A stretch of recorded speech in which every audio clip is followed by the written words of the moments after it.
سەرەتا بە خێرهاتنی هەموو ئامادەبووان دەکەین بۆ دەیەمین ساڵیادی تیرۆرکردنی سێژنە پێشەنگ و شۆڕژگێڕی کورد وەسەری ڕێز و نەوازش بۆ سەرجەم شەهیدانی ڕێی ئازادی کوردستان دادەنەوێنین.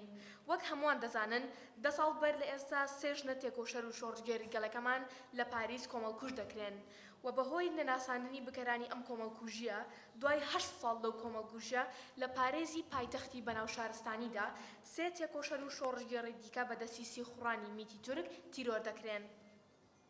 ئێستاش لە کەسایەتی شەهید سارا تا ژینا ئەمینی بانکێشدان دەکەین بفەرمونون بۆ دەقەیەک وەستان بۆ گیانی پاکی شەهیدان.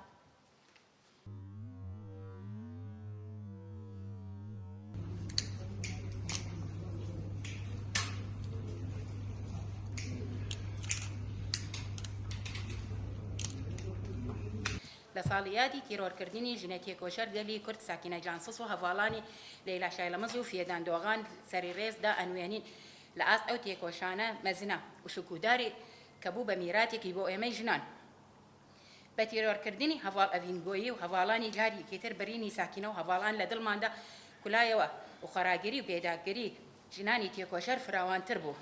لە کەسایەتی ئەو ژنە تێکۆشەرانەدا هەموو گیانی فیداییان ئازادی بەبیر دێنینەوە. تێکۆشانی ئازادی ژنان و مرۆڤایەتی تا دەروات بە کورتتر دەبێت. ساکینە و هەڤاڵانێ ئەو ژنانە ئازاد و شێڕژگێرانە کە هەرگیز لە ژیانیان بیزار و ماندوو نەبوون. خۆراگری هەڤاڵ ساکینە و هەڤاڵانی لە زیندانیش نمونەیە هەر زیندوی تێکۆشان بوون بۆ ئازادی و خۆراگری ژنان لە زیندانی لە ئێستادا لە مانگرتندان برسی بوونیان ڕاگەیاندەوە بۆ جەستەی ڕێبەر ئاپ و خۆراگری زیندانیان ژنان لە باشووری کوردستان لە سەردەمی ڕژێمی بەعز وەکو ژنە تێکۆشەری لەیلا قاسم ئایشەگوڵ ڕۆڵێکی گرنگیان هەبوو و ئێستش زەینەب جەلالیان و ژنە تێکۆشەر لە سێدارە دراو شیرینی ئەلەمهولی تیرۆرکردنی ناکیهان ئەکارساڵ و سوتاندنی مامۆستا جیهان کوشتنی ژینا ئەمینی بە ئەم قەست تیرۆرکردنی ڕەیحان یوسرا هەڤرین خەڵەف پاکیزە و فاتمە بە هەمان زیهنیەت بوو. لە کەسایەتی ئەوانەدا ژنانی کورد قڕ دەکرێت لە ڕاستیدا هەڤاڵ ساکینە خاوەنی لێگەران و فێربوون و فێرکردنی دەوروبەری بوو بۆ هیچ کاتێک هیچ دەرفەتێکی بەفیرۆ نەدەدا.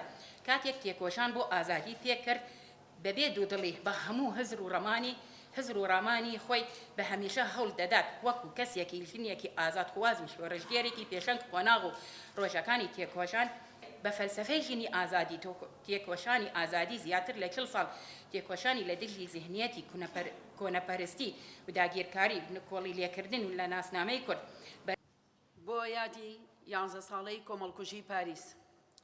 ئەمڕۆ 11 ساڵ بەسەر کۆمەڵکوژی پاریسدا تێپەر دەبێت کە پیلانی دەستی ڕەشی دەوڵەتی فاشیستی تورکیا و هاوکارەکانی بوو. لێرەوە لە کەسایەتی هەڤاڵ ساکینە لەیلا و فیدان تەواوی شەهیدانی ئازادی بەڕوومەتەوە بەبیر دەهێنینەوە. لە ڕاستیدا سیاسەتی دەوڵەتی فاشیستی تورکیا کە لەسەر بنەمای نکۆڵیکردن لە ناسنامەی ژن و گەلان دامەزراوە هێزی خۆی لە قوڵکردنەوە ڕەگەزگەرایی و نەتەوەپەرستیدا دەبینێتەوە. ئەمەش سروشتی دەوڵەتی تورکیایە.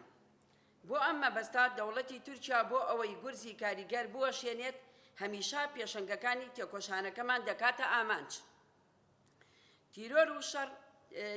تیرۆر و شەڕی تایبەت یەکێکە لە سەرێکیترین مەزهەبە سیاسیەکانی دەوڵەتی فاشیستی تورکیا. دەوڵەتی فاشیستی تورکیا لە ڕێگای تەسفیەکردنی پێشەنگەکانمان بزوتنەوەی ئازادی دەیەوێت بزوتنەوەکەمان بێکاریگەر بکات. لە کاتێکدا تا ئاستی پرەنسیپ هەر لێدان و شەهادەتێک هەوێن و هاندانە بۆ وەرچەرخانێکی مەزن. پێشکەشکردنی خەڵاتی ساکینە جانسز و هەروەها داوا لە بەڕێز خێڵان پێنجۆنی دەکەین بفەرمێت بۆ وەرگرتنی خەڵاتەکە لە سەرناوی دایە ئەستێ.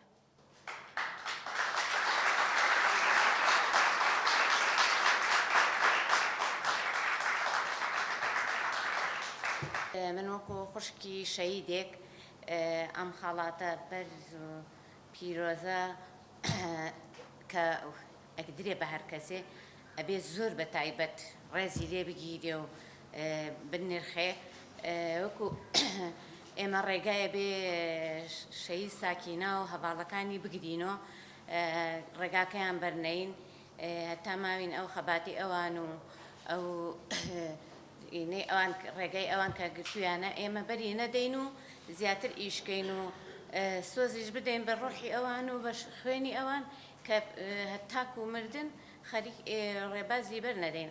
دووەمین خەڵاتی ئەم ساڵی ساکینە جۆنسز پێشکەش دەکرێت بە مامۆستا جیهان تەها کە بە شێوەیەکی گوماناوی کۆتایی بە ژیانی هێنرا. داوا لە خات و شەیمانەبیل ئەندامی ئەنجومەنی ڕەژاک دەکەین بفەرمێ بۆ پێشکەشکردنی خەڵات و هەروەها داوا لە بەڕێز بێوار ئەحمەد دەکەین بفەرمێ بۆ وەرگرتنی خەڵاتەکە.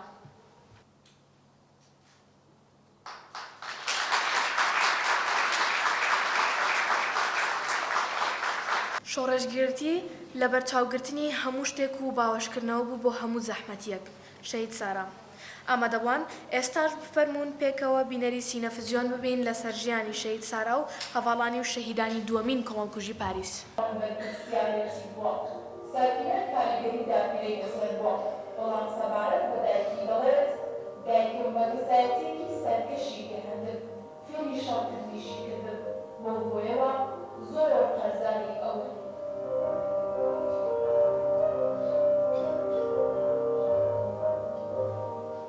دوای تەواوکردنی خوێندنی ناوەندی لە تەمەنی 14 ساڵیدا لەگەڵ باوک و براکەیدا دەچن بۆ ئەڵمانیا لە بەرلین دەست بە ژیان دەکات. لە ئەڵمانیادا ساکینی گەنج زیاتر ئاشنای بیرچەر دەبێت کاتێک لەگەڵ باوک و براکەیدا ئێوارەیەک دەچن بۆ شوێنێک لەوێ شانۆڤەریەک نمایش دەکرێت. لە کاتی نمایشی شانۆڤەدا هەست بە ڕۆحی شۆڕژگەری ساکینە دەکرێت کاتێک لەناو شانۆڤەدا گەنجێک لەلایەن پۆلیسی تورکەوە لێی دەکرێت